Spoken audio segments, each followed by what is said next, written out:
I want to talk first about a case that I'm working on right now from the Pacific Legal Foundation. You can find out more about this case at our website, so let me just put this here before I forget, pacificlegal.org.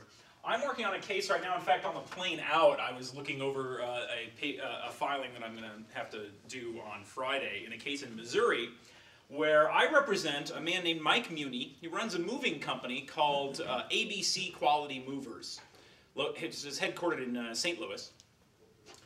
Well, if you want to run a moving business in the state of Missouri, you have to get a license. And to get a license, you first have to get permission from all of the existing moving companies. And surprisingly enough, they're reluctant to give you permission. What happens is you file your application for a new license, and the State Department of Transportation notifies all of the existing moving businesses and gives them the opportunity to intervene. And when they intervene, then the department has to hold a hearing, and you, the applicant, you're required to prove to a group of bureaucrats that there needs to be a new moving company. Now, how do you prove that there needs to be a new moving company? What standards of evidence are provided? What rules of procedure? Well, there are no rules of procedure that are provided. It's entirely up to the bureaucrats. And what sort of evidence would you use? I first went to a Starbucks in Seattle in 1993. I was taken there by a friend who said, "Oh, you got to try this place. You know, this place is going to take off. It's going to be a big hit." You know, nobody in California at that time had ever heard of Starbucks. Now, if you had said, "Why does there need to be a new coffee shop? Prove to me that there has to be a new coffee shop." There's no way you could have done it, right? Because there were plenty of coffee shops. By any standard of evidence, you would not have been able to prove that there needed to be a new one. And yet that's the standard that's applied in Missouri when it comes to moving companies. Now, we laugh, but this is actually the way that every major metropolitan area in the United States regulates the taxi cab industry. It's called the Certificate of Necessity requirement, and they're on the books in most American states. There was a case in 1932 called New State Ice Company versus Liebman, which is one of my favorite cases in American history. It was decided by a hero of mine, Supreme Court Justice George Sutherland. And this is a case where if you wanted to open a new ice delivery business in 1932, many people don't have refrigerators at this point. If you wanted to open a new ice delivery business, you had to get permission from the Ice Delivery Business Board, which was composed, of course, of representatives of all of the existing ice delivery businesses. And the U.S. Supreme Court struck this down as a violation of the 14th Amendment's due process and equal protection clauses. Now, I'm sure you all brought with you your U.S. constitutions, or in my case, your Constitution iPhone app. And you know excuse me, that the 14th Amendment guarantees your right to life, liberty, or property by saying that you cannot be deprived of these rights without due process of law. You cannot be denied the equal protection of the laws. And no state can make or enforce a law that deprives you of the privileges or immunities of citizens of the United States. So let's write these down. These are our three clauses of the 14th Amendment. The Privileges and Immunities Clause, the Equal Protection Clause, and the Due Process Clause. Now, the Due Process Clause gets a little confusing here because a lot of the time we talk about this line in the Constitution, we leave out the most important phrase. The most important phrase are the words that come after the words due process. Due process of law. Government can't deprive you of liberty without due process of law. Government can deprive you of liberty, sure. If you rob a bank, they're going to arrest you and throw you in jail. They're depriving you of liberty. But they're doing so pursuant to due process of law. So what is a law? What is law? That's obviously a very complicated question. It's a question that Anglo-American common law lawyers have struggled with since at least the beginning of the common law, which of course I'm sure you all know is 1189 AD. There was a case in the 17th century called the Case of the Monopolies. And this case was decided by one of my heroes, the greatest lawyer of all time, Sir Edward Coke. And what happened in this case, this was 1602, I believe, was the year of this case. In 1602, what happened was that the Queen of England, of course, was Queen Elizabeth I. The Queen had granted a monopoly on the making and selling of playing cards to one guy. Only one guy could make or sell playing cards. Another guy went and made and sold playing cards, and he was brought up on charges for this. And it went up to the English version of the Supreme Court. And the Supreme Court of England found that this was unconstitutional. Or rather, they found that it violated the Magna Carta. It violated the Magna Carta's law of the land clause that says no subject may be deprived of liberty without the law, except by the law of the land. And what the court said was, the law of the land means by a general principle, a principle that applies to all people and promotes the genuine public good, not an act of mere political will, not because the lawmaker felt like it, not just because of the government's whim. Law means a regular, comprehensive rule that actually protects the general public. It's the opposite of rule by arbitrary will. Right?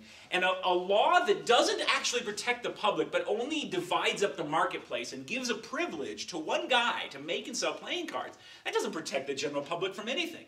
All it does is provide an arbitrary favor to one person instead of another, and therefore is a violation of the law of the land clause of the Magna Carta. This was the first of a series of decisions issued throughout the 17th century that protected English subjects' right to earn a living in a common occupation without unreasonable interference by the government. One of my favorite of these cases that Lord Coke wrote is a case called the Case of the Upholsterers. Now, I love the Case of the Upholsterers. This is a case where if you wanted to go into the upholstery business, you first had to get a license from the Upholstery Guild. And this guy wanted to go into business as an upholsterer. And of course, the Upholstery Guild tried to stop him. And what did they say? Did they say, we have this rule in place in order to prevent people from competing with us so that we can raise our prices?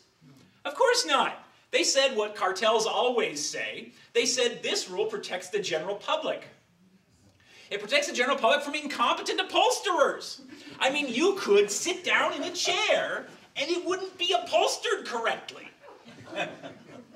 And Lord Coke said this was ridiculous. Actually, what he said was, no skill there is in this, for a man might learn it in 6 hours. And then one of my favorite lines, he said, unskillfulness is sufficient punishment. If a person isn't good at his trade, people won't buy from him. And that is sufficient punishment. There's no reason for the government to get involved, so long as the person isn't harming somebody against their will, right? If you're a bad upholsterer, you're a bad upholsterer. It ain't nobody's business if you do. And that was the case of the upholsterers and the case of monopolies. These were cases in a long series of decisions that established what we call the Whig anti-monopoly tradition that held that royal monopolies were a violation of the principles of the Magna Carta. Lord Coke later became Chief Justice of England and was fired from that position by King James I because he was so eager to stand up against the demands of an absolute monarch. After he was fired, he was elected to Parliament. And in Parliament, he wrote a law that was passed called the Statute of Monopolies that prohibited the king from extending these arbitrary monopolies to his favorite supporters. Then, when he retired, he wrote a series of legal textbooks called the Institutes of the Laws of England, which until the 1760s were the only textbook for lawyers. And all of America's founding father attorneys grew up reading Lord Coke's textbooks on the law. Jefferson, Adams, Madison, Marshall, all of these lawyers grew up reading Lord Coke. I'll tell you, I've tried to read Coke's textbooks. They're not easy reading. About half of it is in Latin. And it's in this Shakespearean era English. It's very hard to understand. And Jefferson, at the age of 16, wrote a famous letter where he said, I do wish the devil had old Coke. So hard to read. But his ideas were crucial, and the founding fathers absorbed these ideas. James Madison, in the 1790s, wrote a famous essay where he said, that is not a free government, where arbitrary monopolies deny to some people the free use of their faculties in order to give a favor to other people. And he got these ideas from Lord Coke and the Whig anti-monopoly tradition. Well, the Whig anti-monopoly tradition was enacted basically under this phrase, law of the land, from the Magna Carta. That phrase, law of the land, was translated. In fact, Lord Coke himself says another phrase that means the same thing is due process of law. That's what that clause means. The due process of law clause means government can't take away your liberty except under a broad-based rule that applies to everybody under the like circumstances, that actually protects the general public and isn't simply an arbitrary act.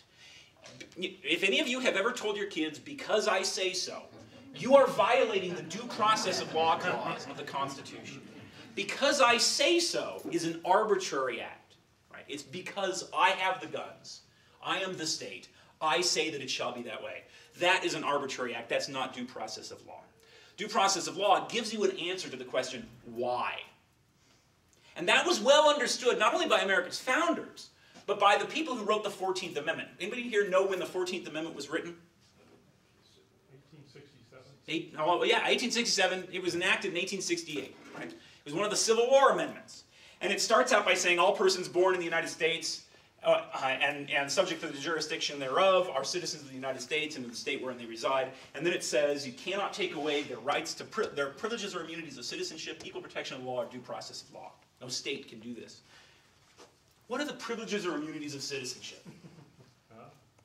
Well, that phrase occurs in Blackstone and other 18th century legal writers, and what it referred to were those rights recognized by common law courts as inherent rights of English subjects, including the right to earn a living without unreasonable government interference.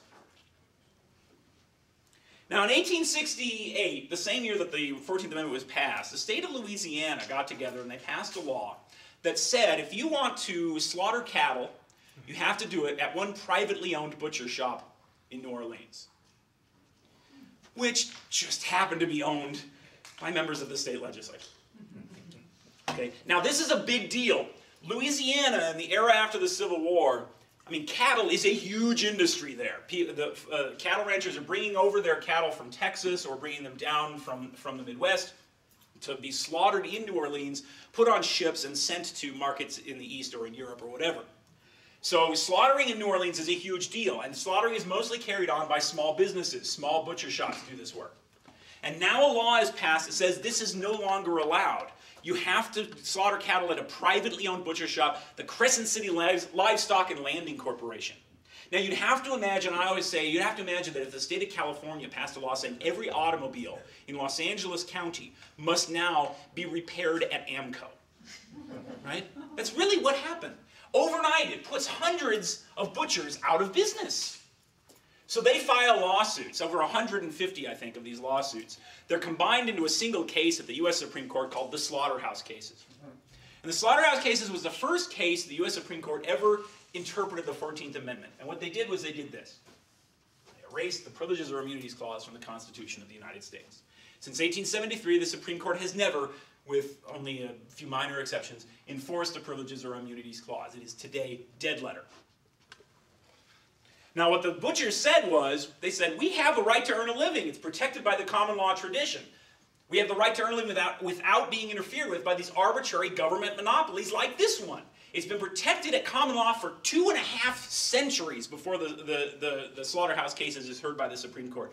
The Supreme Court says, yes, we recognize that that right exists, but the 14th Amendment doesn't protect it.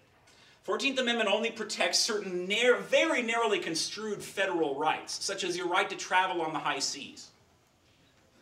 No state can interfere with your right to travel on the high seas, because that's certainly what was on everybody's mind after the Civil War. See, slaves from the South were trying to travel on the high seas, and the state of Arkansas was stopping them. It's ridiculous, right? The Privileges or Immunities Clause was enacted in order to protect the natural rights of all human beings and the common law rights that all Americans are entitled to, regardless of race. And that includes the right to earn a living without unreasonable government interference. But we'll just skip over that. We'll go back to the Due Process Clause now that we've lost one of our clauses from the Constitution. Now, after the Privileges or Immunities Clause was erased from the Constitution, the Supreme Court still protected some economic freedoms, and they did so under the Due Process of Law Clause. One of the most famous of these cases is a case called Lochner versus New York. I say famous, it's really infamous. Do we have any lawyers in the audience? Okay, y'all know what we're supposed to do when you hear the word Lochner, right? You're supposed to go, right? The legal community, the legal academia regards Lochner as the most evil Supreme Court decision of all time, with the exception, possibly, of Dred Scott. I'm not making that up. I'm sorry? You can't make this stuff. No, you can't make this stuff. Now, my license plate is the case citation for Lochner. Amazingly enough, it was not already taken. It fit! 198 US 45. It's a code number for the Lochner case. It fit on my license plate, so I took it. I love Lochner. I think he's rightly decided. But to understand why, you have to think in terms of principles, which of course is something that most lawyers can't do. Okay. What do we mean when we say due process of law? Now, you have to think about government in the way that America's founders thought about government. Government exists to secure our rights. Government is like a bank guard, right? Suppose you own a bank and you're afraid somebody's going to come and rob your bank. What do? You hire a guard. And now you've got the guard and he's standing in the corner of your bank with his badge and his gun. And now your problem is solved, right? Not quite. Because now there's a guy in your bank with a gun, right? And you could very well take out the gun and rob the bank himself. So what do? Well, Madison says in Federalist 51, your first job in writing a constitution is to make a government that will protect people from each other, and your second job is to create a government that will protect people from the government itself. And how do you do that? Checks and balances, an independent judiciary, you have a Bill of Rights that takes some things off the table entirely. Right? That's the way to think about what due process of law means. Now, imagine for a moment that Congress were to pass a law saying, Scientology is the official religion of the United States, and we are all required to go to the Scientology church every week. And the weekend comes and you refuse to go, and there's a knock on your door. And it's the sheriff, and he says, why aren't you in church? And you say, well, I'm not a Scientologist. He says, yes, you are. Congress said. Congress passed this law. And you say, no, they didn't. They may have done any number of things. You can call what they did a resolution, an enactment, a pronouncement. You can call whatever it is by whatever name you want, but you can't call it a law. Because the First Amendment says Congress shall make no law respecting an establishment of religion. So whatever Congress did, it didn't pass a law, right? And for the sheriff to arrest you and drag you to jail for not obeying this law would be for him to deprive you of liberty without due process of law. Now that's pretty straightforward, right? That's called substantive due process. And that conception of due process reaches back to the earliest days of American history. Now, unfortunately, there are a lot of lawyers who claim that's not true. They try to mischaracterize substantive due process and say that, well, it just means judges making up what they want, but that's not the case. Due process of law protects you from government actions that go beyond government's legitimate scope. Now, it's pretty obvious in the case of a First Amendment thing, right? Because we have the First Amendment says explicitly, Congress can't make a law on these grounds. Okay, if that's the case for explicit government limitations, what about implicit government limitations? So let's think back to our bank guard example. So your bank guard pulls out his gun and he goes over to the teller and he robs the bank. And you're standing there and what the heck? What are you doing? And you say, you're not supposed to rob the bank. And he says, where's that in the contract? You didn't put that in the contract. You didn't say I couldn't rob the bank. And you say, duh. I don't have to put that in the contract. The whole point of hiring a guard was to protect me against bank robbery, right? You don't have to put that in the contract. It's obvious. Well, the same thing applies if the government uses its coercive powers in an arbitrary way to deprive you of the very same freedoms, the very same rights that government exists to protect. If government uses its coercive powers to take away economic freedom from you for no good reason, simply because it doesn't like you, what it's doing is no different in principle than the bank guard robbing the bank with his own gun. So the late 19th and early 20th century courts said, these actions by government, these arbitrary actions, exceed government's legitimate authority even if there may not be the words right to earn a living in the U.S. Constitution. The word liberty is there. Liberty includes your right to economic freedom. Government can't deprive you of that arbitrarily. Therefore, government cannot deprive you of your economic liberty arbitrarily. One of my favorite cases from this era, 1876, a case called Loan Association versus Topeka. Love this case. Fascinating case. You know, so many lawyers today think they're so much smarter than the 19th century judges. And I think if I could do one thing to law schools in this country, if I could wave a magic wand, what I would do is force law professors and law students to respect the 19th century judges. They were so much smarter than we are. They weren't watching American Idol. People like Stephen Field, my favorite U.S. Supreme Court justice. First Californian on the Supreme Court, and the only Supreme Court justice ever arrested for murder. But that's a different story. Anyway, so in Loan Association versus Topeka, the question in that case was, can the government take tax dollars and use them to buy bonds in a privately owned railroad? Now, if you were to sue over something like that today, you would be laughed out of court. But the Supreme Court in Loan Association versus Topeka found that this was unconstitutional. And the reason why was because all government was doing here was taking money from some people and giving it to other people. And that's unconstitutional. To take from A and give to B is no less a robbery, although it is done under legislative forms. This is not a law, this is a mere pronouncement. That's what the court said. It's not a law. It violates the due process of law clause because it's inherently arbitrary. We've come a long way, baby. Yes. So in Lochner versus New York, what happened was the state of New York made it illegal for bakers to work overtime. Because, you know, we're big-hearted liberals, and that's what we do. We deprive people of the economic opportunity that they need, and then we pat ourselves on our backs for being great humanitarians. We say, oh, well, you know, these poor people need to work overtime in order to make the kind of money that supports them and their families, but we don't like them working because it's an awful shame that they have to work. Therefore, we're going to make it illegal for them to work. We're not going to compensate them for their lost working hours. And aren't we great humanitarians? That's what happened in Lochner versus New York. The state of New York made it illegal for bakers to work more than 10 hours a day. Now, this is 1905. Not one of us wants to work in a bakery in New York in 1905. Right? I mean, it's long, miserable work. Nobody wants to do that. But it was the best opportunity for a lot of people, including a German immigrant named Ammann Schmitter. And Ammann Schmitter wanted to work overtime in Joseph Lochner's, I believe he was in Utica Bakery. And so he agreed to work overtime, and this was he was reported to the authorities, and they brought him up on charges, and it went up to the U.S. Supreme Court. And the Supreme Court of the United States said, this law is unconstitutional. Grown adults who want to make an agreement to exchange labor for wages have the right to make that decision, and nobody else has any right to say anything about it, unless it affects the public health in some way. If it affects the public health in some way, if you're, you know, I don't know, hiring yourself out to be a hired killer or something, obviously the government can stop that. But there was no evidence in this case that working overtime in bakeries was bad for the public or bad for the worker or anything like that. And so the Supreme Court struck that law down as unconstitutional, and they said, you know, think about it for a minute. They said, if government can regulate the number of hours that bakers can work, why, then they could regulate the number of hours that anybody else could work. They might even set minimum wages. They might dictate what kind of jobs you could do. You know, they might even start dictating things like, you know, the workplace environment and stuff. I can't do that. In fact, those examples are so ridiculous, they show that the principle is absurd. Okay.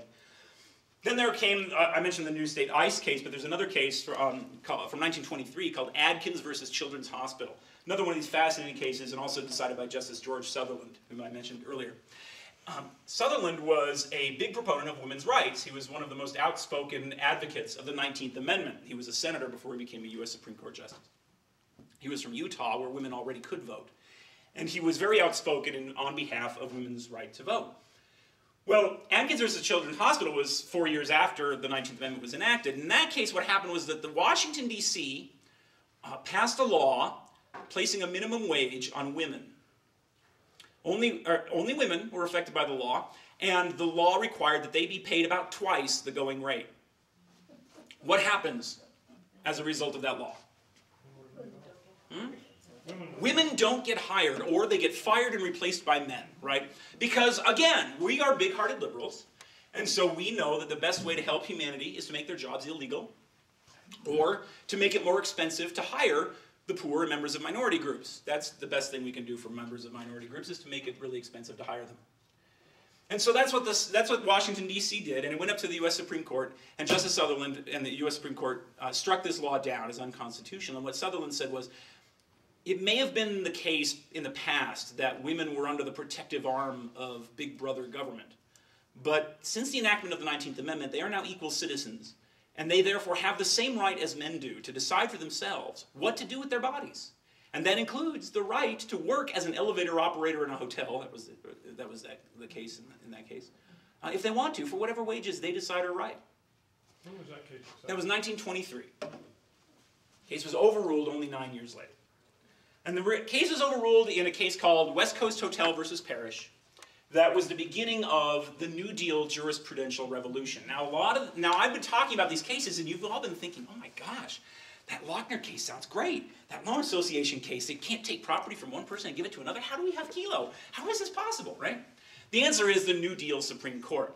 And a lot of the time, you'll hear people say, well, there was a switch in time. In 1937, the Supreme Court suddenly changed gears and started upholding the New Deal legislation. It's not really accurate. Really, it was a longer-term process than this, and it actually reaches back to the beginning of the 20th century and the movement known as progressivism. Progressives were a group of intellectuals who had these radical new ideas for how government should work. You see, the American founders, they thought they knew it, but no. The American founders, they were just deluded. They were superstitious. Science and history and stuff has taught us that no, their ideas were wrong. And we have these new ideas for how the world should work. Basically, we have 4 big ideas. The first progressive idea was rights are just permissions. The American founders thought rights belong to you inherently because you're a human being. You have the right to free speech, for example, because nobody else has the right to tell you whether or not to express yourself. You simply have this right. It is inherent in all human beings. You are endowed by our Creator with certain inalienable rights. No, the progressives realized, government rights are permissions that government gives to you for government's own purposes. See? So, for example, free speech. A lot of lawyers today will say that modern free speech law comes from a case called Abrams versus United States, where there was a dissenting opinion by my least favorite Supreme Court Justice, Oliver Wendell Holmes. Holmes was a monster. Holmes is one of these people whose reputation is inexplicable to me. I think it was the mustache. It's all I can think of. Holmes was a horrible human being. And he had these radical new ideas, one of which was there are no such things as rights, there's no such thing as justice, and there's no such thing as morality. There's physical violence, and there's fear. And that's what government and the world, that's what the world is governed by. So in his opinion, in Abrams versus United States, what Justice Holmes says, most lawyers, again, you go out this hall, you talk to law professors about this, they'll say, oh, Abrams versus United States by Oliver Wendell Holmes, his opinion in that case is a great monument to free speech. Read the opinion, and one of the first lines is, persecution seems perfectly logical to me. Then he goes on and says, but we don't persecute people because it's good for society to have a debate, and so we allow there to be a debate and a discussion. But, of course, we can then silence them if we decide we want to. And so he also wrote an opinion called Schenck versus the United States, which is very famous for the line, fire in a crowded theater, where he said, yes, you can throw people in jail for expressing themselves. But anybody remember what the guy was doing in Schenck? What he was handing out pamphlets on how not to be drafted into the army. Yeah, that's exactly like yelling fire in a crowded theater. So that was the first great progressive idea, was rights are just permissions government gives to you. The second great progressive idea was government exists to make society nice. Now the founders didn't think so, right? Jefferson said, good government is one which shall restrain men from injuring one another and leave them otherwise free to regulate their own pursuits of industry and improvement and shall not take from the mouth of labor the bread it has earned. But no. The progressives had these great new ideas. Government makes society nice and pleasant. And so they came up with these radical new government programs, such as segregation, eugenics, prohibition, government control over the money supply, zoning. What was zoning originally intended to do? Zoning, was that? Race separation, exactly. Zoning was designed to keep racial minorities out of white neighborhoods, which, of course, we never use it for that purpose today, right? In fact, we talk about eminent domain. The term blight, you've heard this term blighted neighborhoods. That term was first used to describe neighborhoods by the progressives. The term blight, of course, means a plant disease. But the progressives used that term to refer to neighborhoods because that's how they saw society. Society was like a plant, and government went around to trim it and shape it. So that was the second great progressive idea, is government makes society nice. The third great progressive idea was was what we call judicial restraint. And judicial restraint, unfortunately, this is something my conservative friends have adopted. The idea that when the legislature decides to take away your rights, courts should just look the other way. That's judicial restraint. You want a great monument of judicial restraint? Kelo versus New London. Legislature decides to steal your property, and the court says, well, we're not going to be activists. We're going to stand back and let the legislature do what it wants. That's judicial restraint. And the fourth great progressive idea was the living Constitution. The Constitution bends and stretches to meet the needs of the day. Right? So, and all of these ideas were well encapsulated by Louis Brandeis, another progressive era judge, who said, property and other rights of the individual must be remolded from time to time to meet the changing needs of society. You love that word, remolded. A great euphemism for violated. Right? Oh no, we weren't violating your rights, we were remolding your rights. Right? When the government steals Suzette Kilo's house to give it to a private developer, it's not violating her rights, it's remolding her rights to meet the needs of society. If the government can remold your rights, they aren't rights. Right? They're permissions. So these were the four great progressive ideas, and mostly they were not popular at first. In fact, Holmes dissented in the Lochner case. Brandeis wrote a lot of dissenting opinions. It wasn't until 1934 that these ideas became the law of the land, and they did so in a case called Nebbia versus New York, when the Supreme Court created what lawyers call the rational basis test. Now in Nebbia, what happened was, in 1934, right, it's the depths of the Great Depression, unemployment is 25%, something like that, right? So what's the solution to this problem? It's obvious. We need to make food more expensive. So the state of New York passes a law prohibiting the sale of milk at below 9 cents a quart. Mr. Nebbia sells milk below 9 cents a quart. It goes up to the Supreme Court when he's brought up on charges. And the Supreme Court says, yes, you can throw him in jail for that, because if the government wants to regulate the economy, it can do anything it wants to, with a few minor exceptions. And what they created was the rational basis test. Now, the lawyers in the audience know rational basis means rationally related to a legitimate government interest. This is the test courts apply when they're analyzing economic liberty or private property rights. If the law restricting your economic liberty or private property rights is rationally related to a legitimate government interest, then that law is constitutional. Now, here's a question. What is a legitimate government interest? Anybody? Anything they want. That's exactly right. In 1987, the Supreme Court said in a case called Nolan, our cases have not laid out the standards for determining what is a legitimate state interest. Think about what that means. 2 centuries after the Constitution, and they don't know what a legitimate state interest is? And how do we know whether something's rationally related to it? They say so. Are we running low on time? How's our time doing? Okay. So if we don't know whether something is a legitimate government interest, we don't know whether something's rationally related to it. That would be like having a map for the wrong state, right? So this is the test that's created in the Nebbia case, and ever since then, since 1934, if the government restricts your economic freedom or your private property rights, this is the test that gets applied. And what we say in the trade is, all you need to know about the rational basis test is it doesn't need to be rational, and it doesn't need to be the basis. Basically, if the legislature wasn't drunk, the law is constitutional.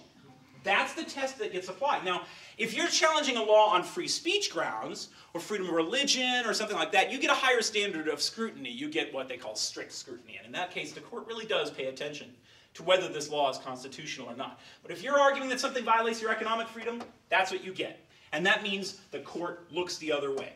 I always say, the reason Lady Justice is blindfolded, she's using the rational basis test. She's like, I don't care, whatever. Is there any difference between state law and federal law for the rational basis? Virtually none. Now, some states are a little bit different. Most states, in the years after Nebbia, followed the same route. Now, some of you, if any of you have kids and you're driving down the freeway, kids in the back screaming and crying and causing trouble, and you say, shut up, I don't care who started it, that's the rational basis test. Okay? Shut up, I don't care. Now, I was working on a case. I'll tell you how bad this test is. I was working on a case a couple years ago. My client was a very nice old guy who ran a pest control business. He put up spikes on buildings to keep pigeons off of them. You know, you've seen these nixolite, they call it, right?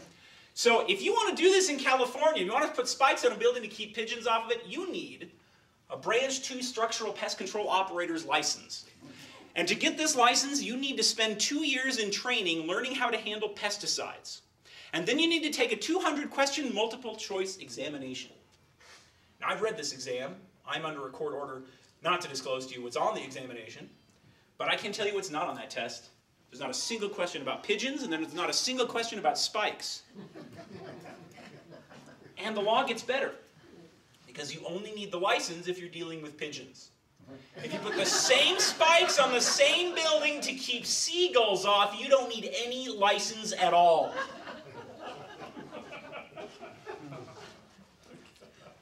So I had the state's expert witness there in deposition, who turned out to be basically the guy who wrote the law.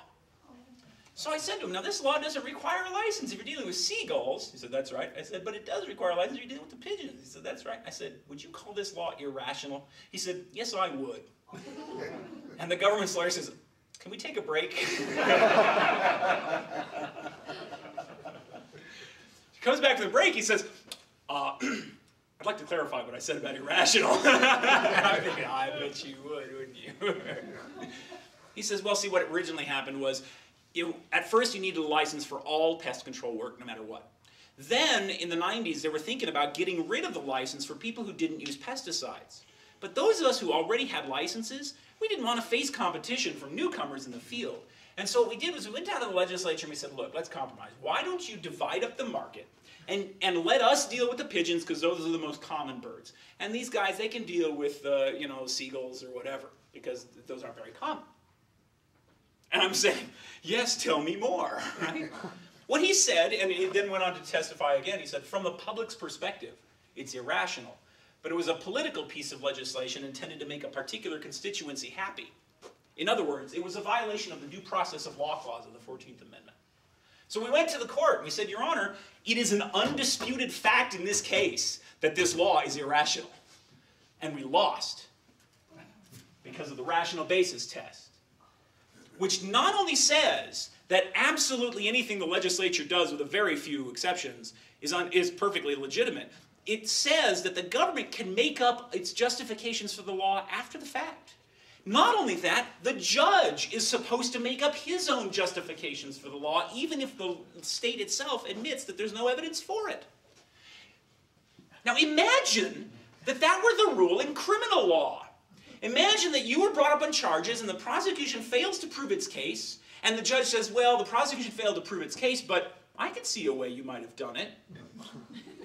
That is literally the test applied to your right to earn a living.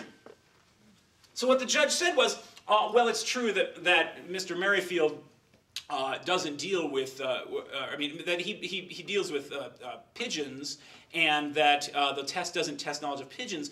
And it's true that he doesn't use pesticides, but he might go to a property where pesticides have been used by somebody else, and he might need to know about pesticides in order to protect himself from the pesticides other people had used. Okay, but the law only applied if you're dealing with pigeons, right? If you show up to treat a bat infestation, the walls could be dripping with pesticides like the Amityville Horror, and you wouldn't have to have a license, right? So we went on appeal to the Ninth Circuit Court of Appeals, and we said, the government has no legitimate interest in protecting an established business against fair competition from outsiders. And we won. The Ninth Circuit Court of Appeals reversed the decision and said that whatever else the rational basis test means, it does not allow the government to use occupational licensing laws simply to protect an established company against fair competition. The Ninth Circuit? That's right. Now, it's only the second court ever to say that. The other court is the Sixth Circuit Court of Appeals, in a case that dealt with caskets. In that case, you could only sell coffins if you were a licensed funeral director. Even though you weren't officiating at funerals, you were required to spend 2 years learning how to embalm bodies simply to sell a box. That was a case that was litigated by my friends at the Institute for Justice, and they won that case in the Sixth Circuit. And the Sixth Circuit also said you can't use licensing laws simply to protect established companies against fair competition. But almost the same day that that decision came out, the Tenth Circuit Court of Appeals decided exactly the opposite way. And in the Tenth Circuit Court of Appeals case of Powers versus Harris, the court said, yes, government can use its licensing laws simply to protect established companies against fair competition, even if the law has no connection to protecting the general public. In other words, the Tenth Circuit Court of Appeals said, there's no such thing as due process of law. All government action is inherently arbitrary, and therefore, there's no legal standards. Now, that's very important because what does the Constitution do? The Constitution, the whole idea of a Constitution, is to put legal boundaries around politics. Right? Politics, we all know politics because we all went to junior high school. So we all know what politics is about. It's just a popularity contest, right? It's all this ridiculous stuff I see on Twitter all the time about what Nancy Pelosi said this week. I don't care, right? That's politics. But around politics are legal boundaries that protect us from politics. If my guy loses at the election, I still have a house.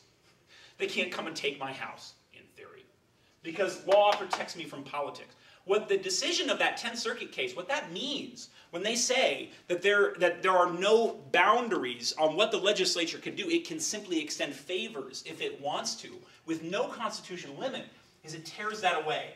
And it says it's all politics. It's all who you know. There are no limits on what politics can accomplish. That's a very frightening thing. Now, coming back to my moving case in Missouri.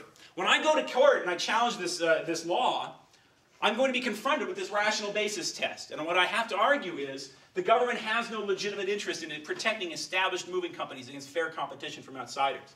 Now, I brought a case like this 2 years ago in Oregon, which had the same law on the books. And we filed our lawsuit, and we went to the court, and the state tried to throw the case out on a motion to dismiss. Glad to say we won that motion to dismiss. But while the court was considering it, we also held a protest rally down at the state capitol building.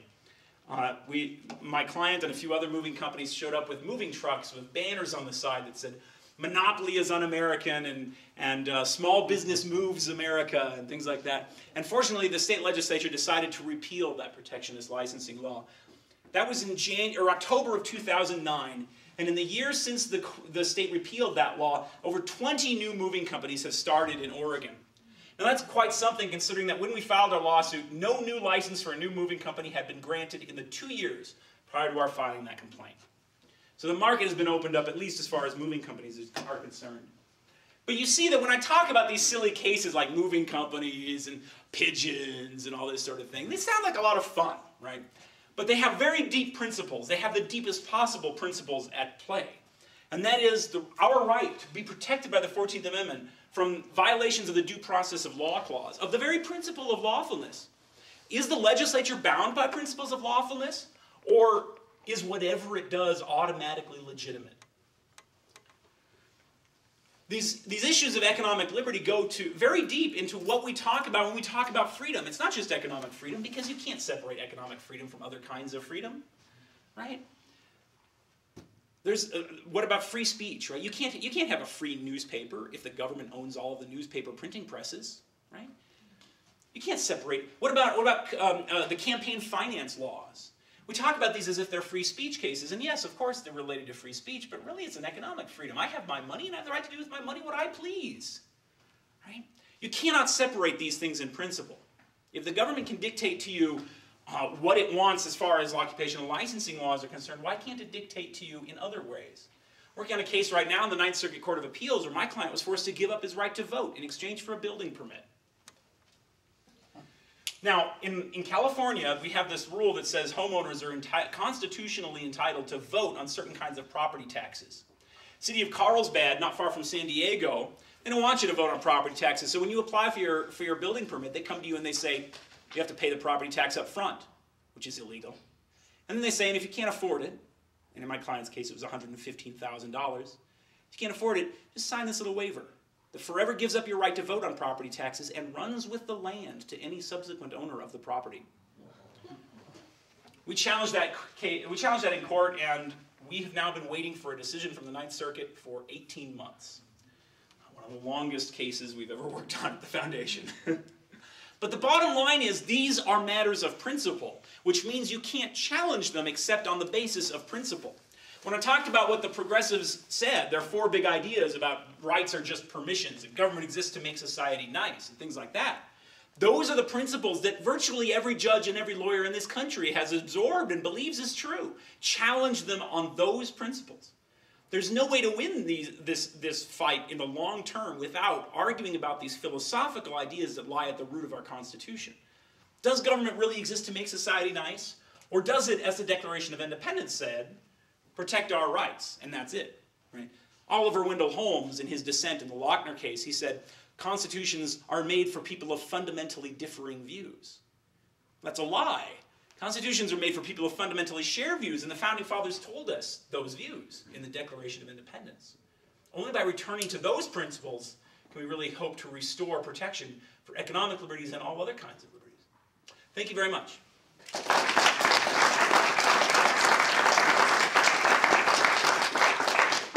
Do we have time for any questions? Absolutely. Anyone who has questions? Yes, sir. So, you managed to do all that without ever talking about footnote 4. Oh, yes, okay. He was assiduously taking notes, so you're a law student here. Footnote 4, what happened was, so I mentioned Nebbia versus New York. That was 1934. That was where they created the rational basis test. 4 years later, in 1938, a case called Caroline Products, the Supreme Court wrote a footnote where they said, well, in some other cases, we might be a little bit more skeptical of the law. And it was out of that that there grew what I referred to earlier, this two-tiered standard of analysis where some rights get more protection and other rights get less protection. So now I said that economic liberty gets this meaningless protection, whereas freedom of speech gets a higher standard. That comes out of this footnote, footnote 4 in the United States versus Caroline Products, the most famous footnote in American legal history, although really it should be the footnote in my Pigeons case. That should be the most famous. Anybody else? Yes, sir, in the back. By the rational test that you talked about and submitting that as an application, a basis for application, food tax or dictating what I can or cannot eat or purchase, that would not be validated in the courts, right? If the reason were passed by the legislature or Congress. That's an interesting question. The question, I can see two parts to that question. The first one is, can the government regulate what you eat because it wants to oversee your health? And second is, can it do so through a tax? The second answer, the answer is yes. If the answer to the first question is yes, the answer to the second question is yes. But the first question is the problem. Can the government regulate what you eat? I would say the answer is no. However, I would acknowledge that the weight of precedent is probably against me. Government regulates what people eat and drink for their own health and safety reasons all the time, and especially in the realm of alcohol. They've done so since the beginning of American history. I think that they shouldn't, and I think that those things conflict with fundamental principles, but you would have so many cases against you in the history of American law that it'd be very hard to persuade a court to rule the other direction. So, doesn't it inhibit my right to make a living? Certainly it does. It certainly inhibits all sorts of rights. I mean, you mean as a producer of food? Yes. Yeah, absolutely it does. But that's violation of 14. How would you distinguish that from laws that prohibit you from selling dangerous food, like poisons, for instance? Government clearly does have the legitimate power to protect people from poisonous or spoiled food. And so then the question is, what's the principal difference between poisonous or spoiled food on one hand and trans fats on the other? Now, I would say the difference is that trans fats aren't poisonous or spoiled, and that alone is the basis. But you can see that the government's response to that would be, well, yeah, but people don't know how dangerous some of these foodstuffs are, and it's basically like a poison case. So it'd be a hard case to win, but I think in at least the extreme cases, I think you're absolutely right. Yeah. Yes? I have a broader question. And I have a broader answer. It seems like the legal system has become so corrupted. How do you go about changing? Is there any realistic way to change it with sort of a revolution? Well, yes. Absolutely, and there's two answers. There's two reasons I say yes. First one is, as I said, these things have to be argued on the basis of principle. I mentioned that what we have now is a product of the progressive era. The progressive era began in the 1880s, and they didn't reach fruition until 1934. That was a half century of constant argument on behalf of progressive intellectuals in the law schools, in the colleges, in the philosophers, John Dewey, Oliver Wendell Holmes, Jane Addams, all these intellectuals working constantly to get these things done. And it took them 50 years. So everything works very slowly in the law. The law is the trailing edge and not the cutting edge of culture. The second answer to your question, though, is a little bit more heartening, probably, and that is I run our law clerk at the Pacific program at the Pacific Legal Foundation. So I interview and hire our law clerks, and I can't tell you how often applicants come to me and they say, "I went to law school because I was so mad about Kelo." Right? I think the rising generation of lawyers is going to be much more dedicated to serious protection for economic liberty and private property rights. An old scientist once said, "Old theories never die, just old theorists."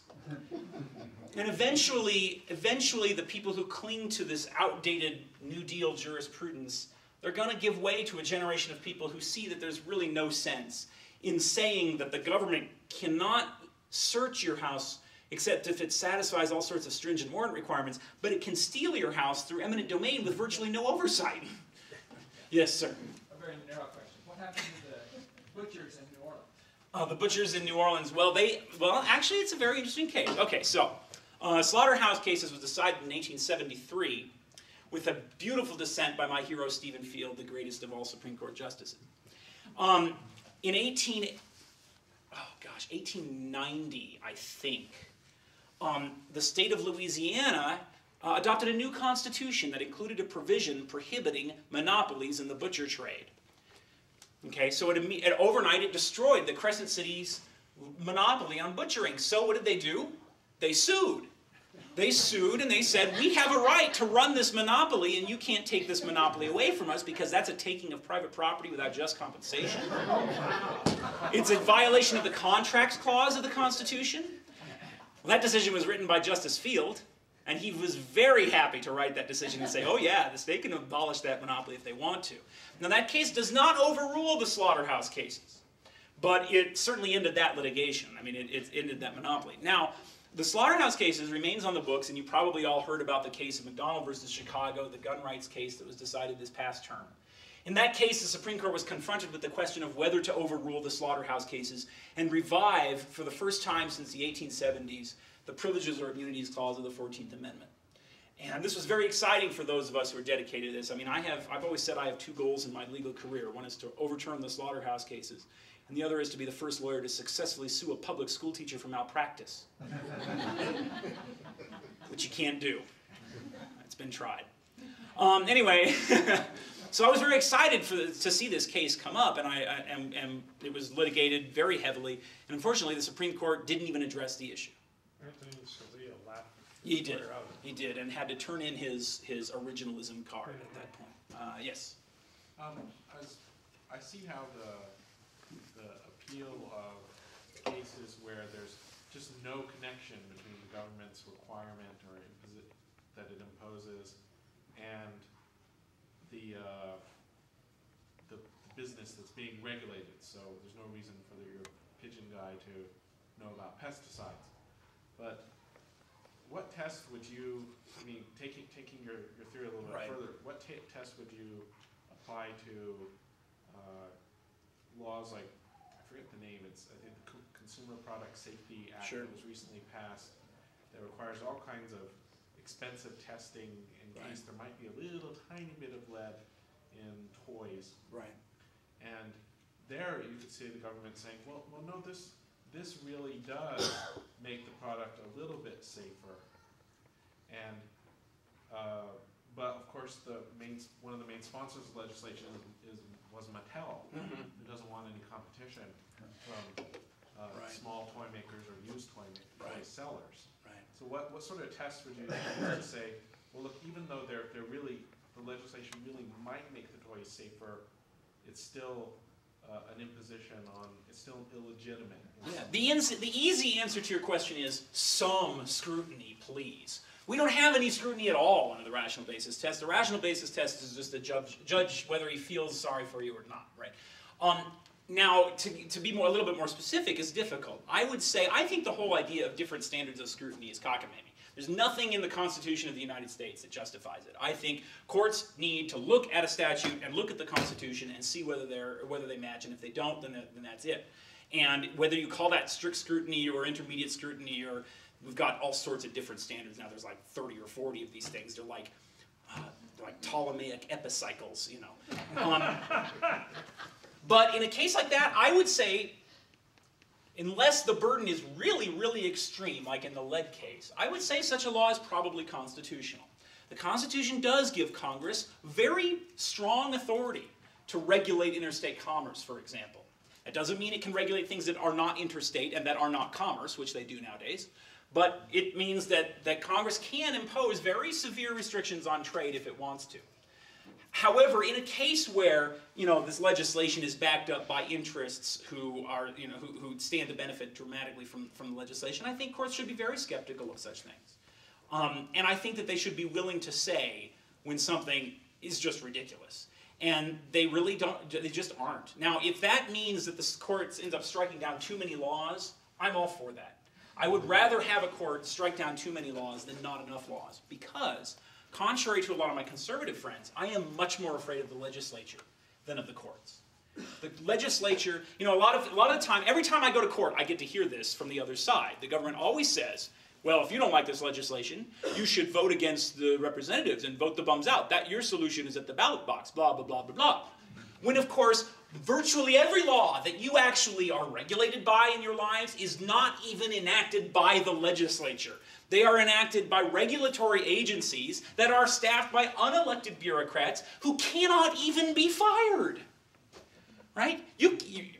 We all know you can't actually vote the bums out because of the gerrymandering and other campaign finance restrictions and other things like that. But even if you could vote the bums out, the new bum that you send to the legislature can't get rid of the bureaucrat who has passed the rule that deprives you of your freedom. Right? Now, the more serious answer to your question is, I see litigation as part of this complete breakfast.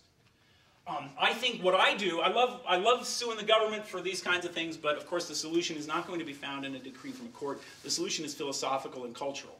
And what people need to do is learn from these cases and articulate these principles.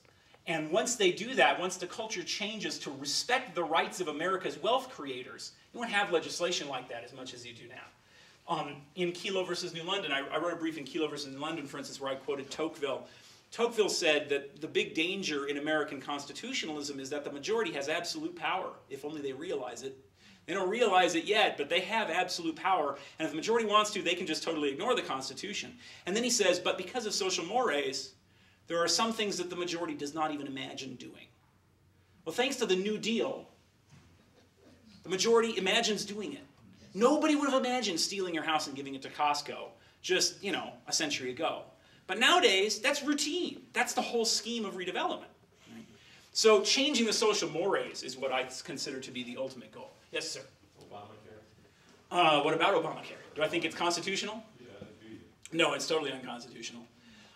This is, of course, the argument that's being made right now is under the Commerce Clause. I'm sure you've all actually heard of the Commerce Clause, right?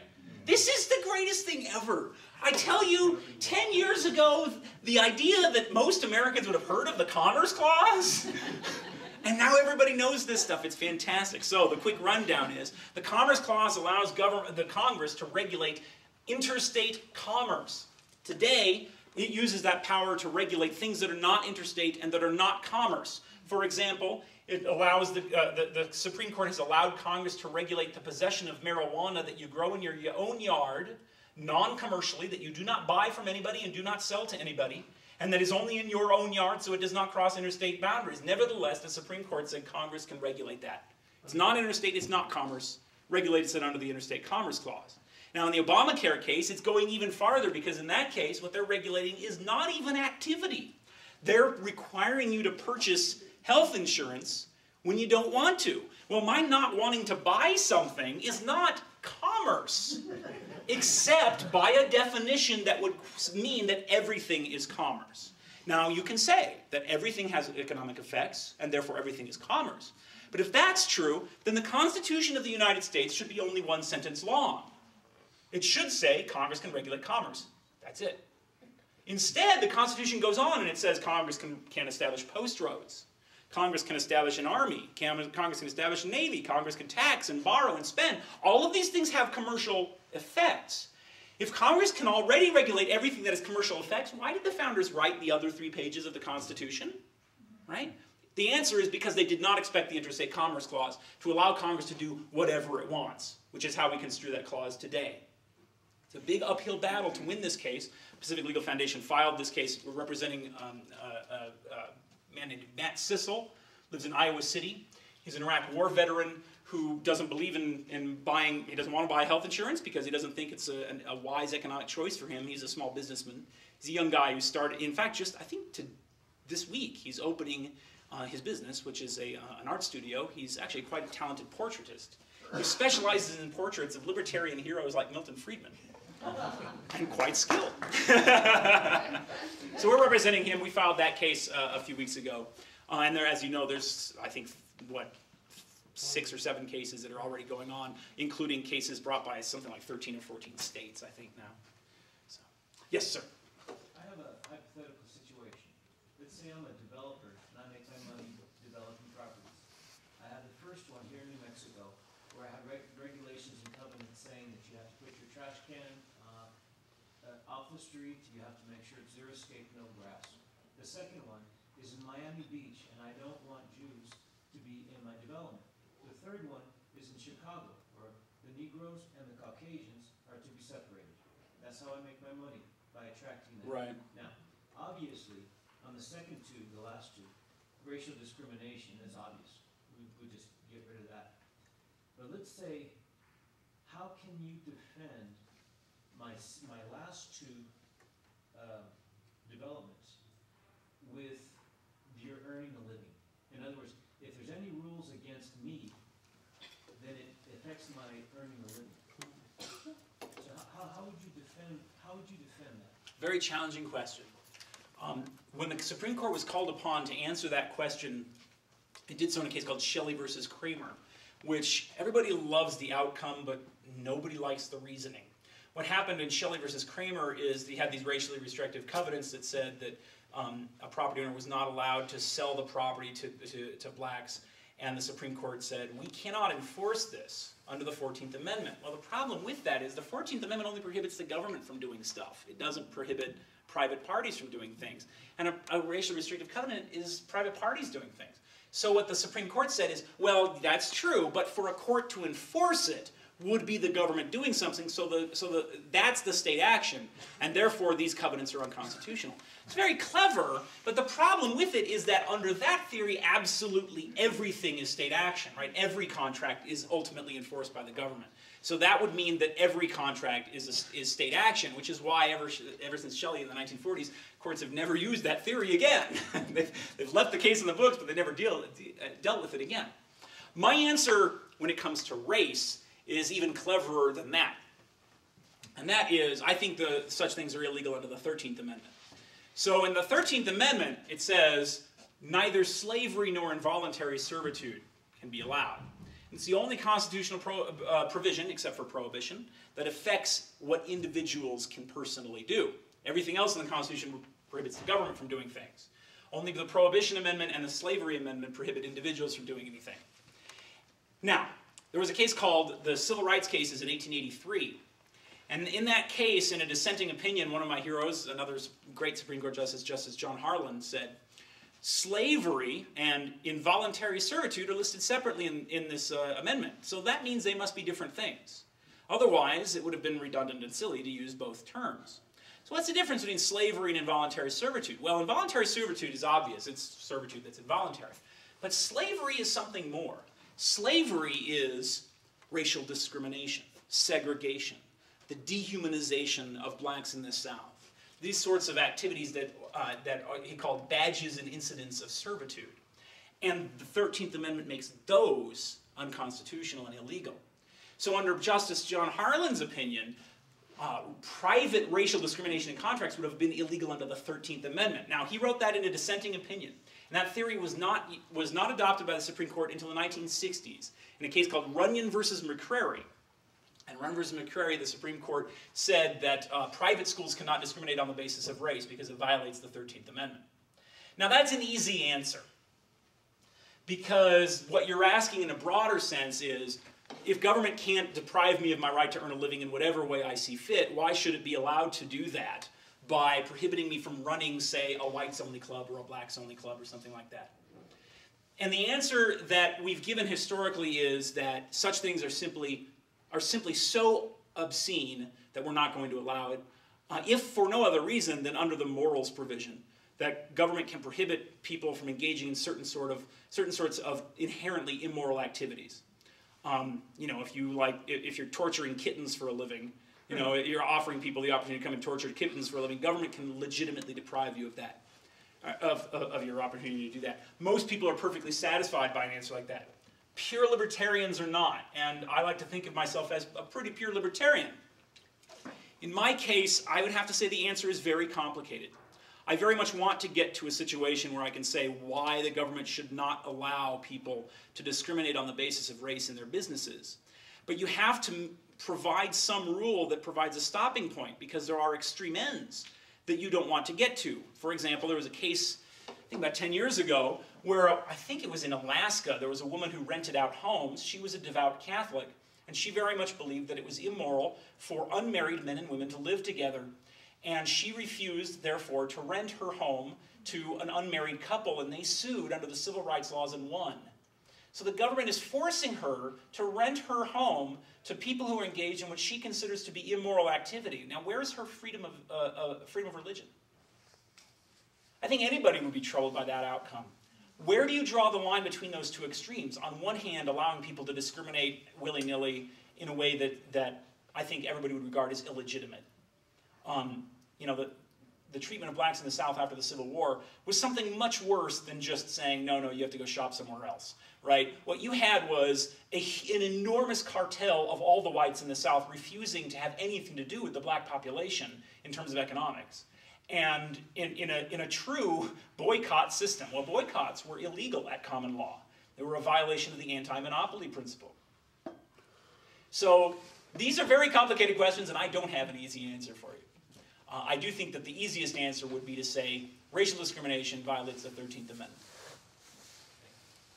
Yes? Well, do you have to have a law dictating everything? Can't some things just be done by social mores?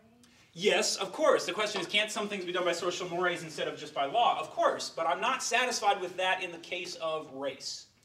The reason why is well summed up in the title of Martin Luther King's book, Why We Can't Wait. To say that things should be dealt with by social mores, yeah, eventually whites in the South would realize how stupid racism is and would abandon it, eventually. But eventually, right, the sun will grow to such a size that it will envelop the earth. So the question is, why should we wait now? Yeah? I'm from the South. I was raised by people who were not racist. That was never, I mean, there were lots of people in the South who weren't racist. Sure. I'm a little offended when this is a blanket accusation. There, of course, was the KKK and there were some awful people, but they did not represent all Southerners. Oh, no, I certainly don't mean to suggest otherwise. I mean, my family is Southern also. That we, you know, God loves everybody. You don't treat people differently because of the color of their skin. So I do think social mores would have ended those awful practices. In fact, social mores did end those awful practices, right? After Brown versus Board of Education. Brown versus Board of Education was what year? 1954, right? By 1964, were the schools integrated? No, right? Because what happened, the court's pronouncement was ignored. It was social mores that did make the change and have made the change so that now even the slightest hint of racism is considered so horrifying by most people that they often go overboard in the other direction and accuse people of racism when they shouldn't. So absolutely social mores can change things and did change things ultimately. And obviously I wouldn't mean to suggest that all Southerners were or are racists. But obviously the racial problem in the South was the origin of the 13th and 14th and 15th Amendments. And the Voting Rights Act, of course, only applies to states in the South that were that traditionally discriminated on the basis of race. But of course, you know, Brown versus Board of Education came out of Kansas, right? So. Wasn't the 14th Amendment is limiting the government's discriminating based on race, because weren't there laws, I mean, you know, around in those days, but weren't there laws requiring segregation? Oh, certainly, absolutely. Government buildings had separate restrooms and all those things. That's right. So it was basically something that was pushed onto the South by those damn Yankees. Sort of. Yeah, well, I mean, you know, there is a lot to be said for that. I said earlier that progressivism is responsible for the segregation. It's not, of course, responsible for Jim Crow. Jim Crow was a native species. But segregation was created by the progressives because they thought that it would end lynching. The progressives thought that by segregating the races, you'd keep the whites and blacks apart, you wouldn't have the lynching problem quite so bad. You know? I teach a class at a law school on state constitutional law, and it is just endlessly fascinating to me how slavery touches everything in American history. There's something about slavery everywhere you look. My favorite example of this is the Gadsden Purchase. Are you familiar with the Gadsden Purchase? Right? Southern tip of Arizona. Arizona New Mexico. And New Mexico, right? So it dips down in this funny way, right? You know why it was bought? Why they bought this land?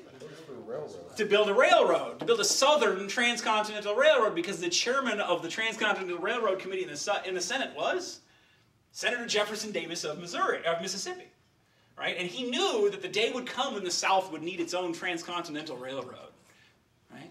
So this is amazing to me. Yeah. I grew up caddying at an all-Jewish country club. What say you about that kind of self-imposed restriction? So, and this is actually the case of non-black races is more complicated in my answer about the 13th Amendment, right? So let's say that I'm right about my 13th Amendment theory and that private racial discrimination violates the 13th Amendment because it's a badge of slavery. Well, there was no Jewish slavery in the United States, so that theory would work well for black Americans, but it does nothing for discrimination against other races, and certainly does nothing for women, right? So, and then what do you do about people who choose to associate with only members of their own race for some reason or another? And Justice Thomas actually raised a lot of ire in one of the opinions he wrote. I think it was Missouri versus Jenkins, but I could be wrong about that.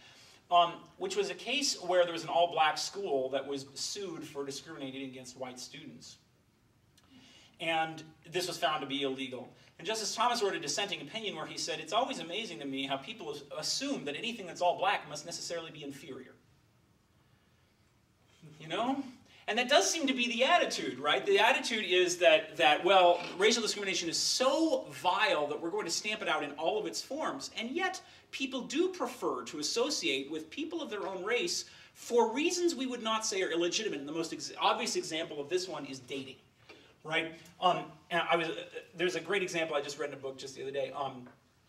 The New York Review of Books is about the most liberal magazine you can possibly find. Right? It's about as far left as you can get. These people would be horrified at even the very mention of racism and so forth and so on. Yet if you flip to their personal section, it says in there, SMF seeks SWF.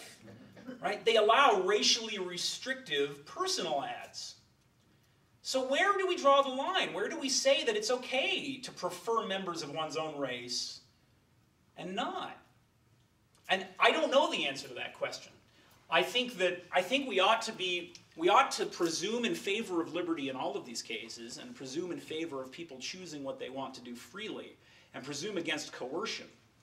But and in a case like an all-Jewish country club, I would think that an all-Jewish country club, if they choose that, then you would have the presumption would be against interfering with that, unless you can show that there's some sort of abuse going on.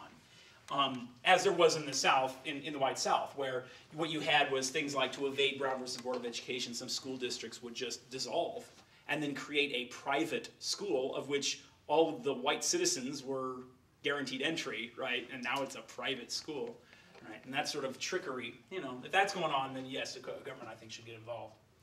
Yes? I've got two questions. One's a comment, kind of follow up the question down here. Is the legal community the only one that's immune from being inhibited? Oh, quite the contrary. Oh no, the legal community is subject to all sorts of occupational licensing restrictions. The bar, right? The bar examination is a cartel that's designed to reduce the number of lawyers out there in order to force you to pay more for lawyers. Really? See, the best example of this is Arizona. The state of Arizona, some years ago, too many people passed the bar exam. So what did they do? They raised the passing score.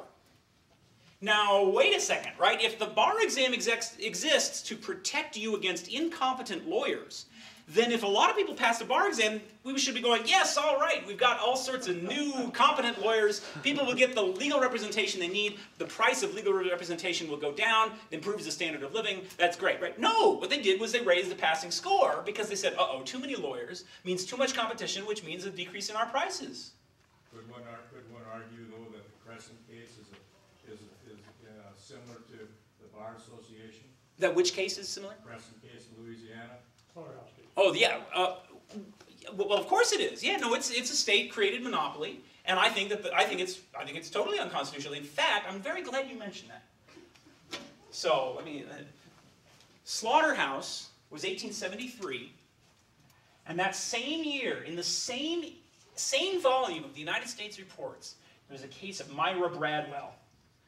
Myra Bradwell is a great American hero that many people have never heard of. She was really the first female lawyer in the United States. She came out of Illinois, and she was prohibited from taking the Illinois State Bar exam. And she filed a lawsuit, and she said, I have the right to earn a living without unreasonable government interference. Discrimination against me on the basis of sex is unreasonable, and the Privileges or Immunities Clause of the 14th Amendment guarantees my right not to be interfered with in this way. And the United States Supreme Court in Bradwell versus Illinois said, our decision in the Slaughterhouse cases rendered just a few weeks ago makes it unnecessary for us to address that question. Follow-up question. Yes? First of all, statement, I'd like you to respond to it. Isn't the Bar Association also a monopoly? That's number one. Number two, you alluded to something a little bit earlier about educational malpractice. And doesn't no child left behind? It confers two things. It sets standards of accountability. Those are positive things, quite frankly, although I'm not a fan about it. And it creates a sense of awareness. But this systemic accountability on the books supports the principle logic from the legislature or the Congress, which it would be supported then by the rational test, right or wrong? Okay, first of all, the American Bar Association a monopoly? Absolutely. They've been sued for it before, and they've gotten away with it under what I consider to be illegitimate legal doctrines. But yes, the American Bar Association is dedicated to making itself, and has succeeded in most states, making itself a monopoly on the legal profession by making it illegal to take the state bar exam unless you have a degree from an ABA accredited law school. California is one of the few states, may now be the only state, where you can take the state bar without having graduated from an ABA accredited law school. There are also some states where you are automatically a member of the bar once you graduated from the law school in that state. But yes, the ABA is dedicated to making it basically illegal to be a lawyer without going to one of their approved law schools. The second question about teacher malpractice, yes, of course, the principles of accountability are a great idea. As with you, I don't think that No Child Left Behind is the right way to go about principles of accountability, but there certainly should be accountability, and I think everybody agrees on that. And if that's the case, then the most basic rule of accountability is if you're bad at it, you should be suable, right? I can be sued if I do a bad job. Doctors can be sued if they do a bad job. Teachers hold themselves out to be experts in education. And yet then, when you sue them for malpractice, they say, well, you know, it's an art. You can't really know what it means to be a good teacher and all this kind of nonsense. So, this is my signal that our time is up, so thank you very much for having me.